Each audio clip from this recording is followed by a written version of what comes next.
When it comes to sound bars, Samsung has always been one of the best options out there. Today we are going to unbox and set up the Samsung S800B.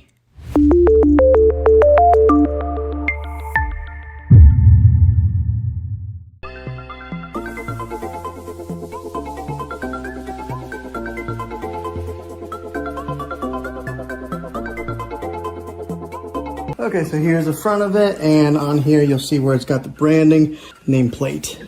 There is a speaker with a soft covering right here. This is the back. It's got the big old hole here for the subwoofer outlet. The power cord goes here, and then here is an ID set button that you push here to get it paired up with a soundbar. All right, so let's see what's inside the bag here. The bag full of goodies. So they give you the power cables for one for the subwoofer, one for the soundbar. And good, they give me an optical cable here. I was kind of wondering that if I was gonna have to order this separately, because a lot of times some of these companies will save costs by not sending you the right cables that you need. But here's the optical cable that I'll use to tie this in directly into the TV. Here's the other end of the power, plug in the soundbar. A lot of times these square parts here are so beefy. This one kind of a medium size. The user manual, I don't know who reads these things. Okay, 2 angle brackets here to mount the soundbar if you were going to mount this onto the wall. I have a tendency of losing these things, but I'm going to be setting mine on the console underneath the TV right there, so I won't be using this. This right here is another part of the mounting bracket that kind of helps support, push it out from the wall. Some more nuts and bolts if you were going to hang it onto the wall. And now here is the remote. I'm always interested to see what the remotes on these things look like. Batteries, I always give these off the wall name brand batteries. This one's called Mustang. Who's ever heard of that?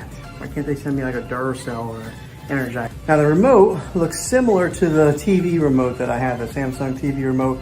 Let me show you the difference. Here is a TV remote right here, soundbar TV. So you can see they're pretty similar, but I imagine once I get the soundbar hooked up, I would really hope that I can get it hooked up to using just one remote, because I hate having to use 2 remotes. So we'll see how that pairs up with it and see if we can just use the one remote, the TV remote. I'll go ahead and put the batteries in to the soundbar remote. Okay, everything's unboxed here. I'm gonna go ahead and get all the power cables hooked up into the subwoofer and the soundbar and get it up there and get it plugged in and get it set up. Okay, on the back side of this, there is a USB output. There's an auxiliary in output, a digital. This is where the optical cable is that I will be using to be plugging in from here into the TV. And on the other side here, they got an HDMI in, and then they've got the TV arc out. So this is the other HDMI arc out, and then right here is the power outlet, DC 24 volt. This is all on the back side. Okay, everything's all hooked in here now. Soundbar is displayed underneath the TV. I was a little bit concerned about that once I got the soundbar on there, because I didn't know how high it was going to be to the bottom of the television there.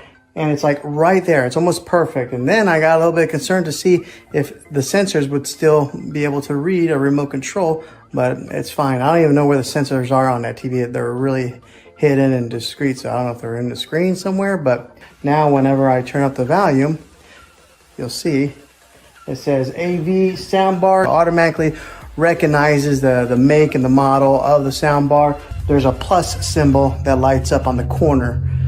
So it signifies on the soundbar and it signifies on the television. Okay, the subwoofer is connected to the soundbar. Let me tell you, I've never experienced such an easier setup process than this right here. The way this works is once you plug in the subwoofer right here, it automatically connects to the soundbar right away. So that you don't even need to push in the button on there to pair it. It automatically did that. And one of the ways that you can tell if it is paired is on the back side of the subwoofer. You'll see that there's a blue light right there shining. So that means that it is connected. Another little bit of information: if it is blue, that means that it is connected. If it's red, then that means that there's an issue in the setup process. And if it's blinking blue and red together, then that means there is a malfunction. So make sure you watch the indicator light. But I don't think you should have any problems if you're hooking this up Seems simple enough. Now you are able to hook this up wirelessly via Bluetooth, but I mean, if they give you one of those optical cables, I really recommend to go direct line in. Sometimes you never know what kind of issues that you'll have going through wireless through Bluetooth technology. I know it's pretty solid, Bluetooth is, but if you can go wired in, definitely do that. So that's what I did, wired in. Okay, so the good thing is we were able to use the TV remote for the soundbar and TV together, so I will only be using one remote. No need to have two different remotes, one to run the soundbar or one to run the TV.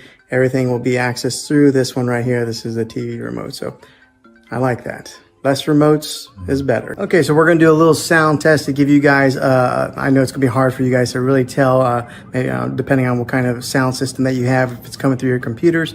But I'll give you guys a little test of what it's gonna sound like. And I just did a little trial run. Let me tell you, it is a big difference between using a soundbar and just using the speakers on the TV. It gets pretty loud without having to turn it up very far. So much so that my wife is sitting behind me and she started squinting her eyes like that because it was just getting kind of loud for her, but you can listen in.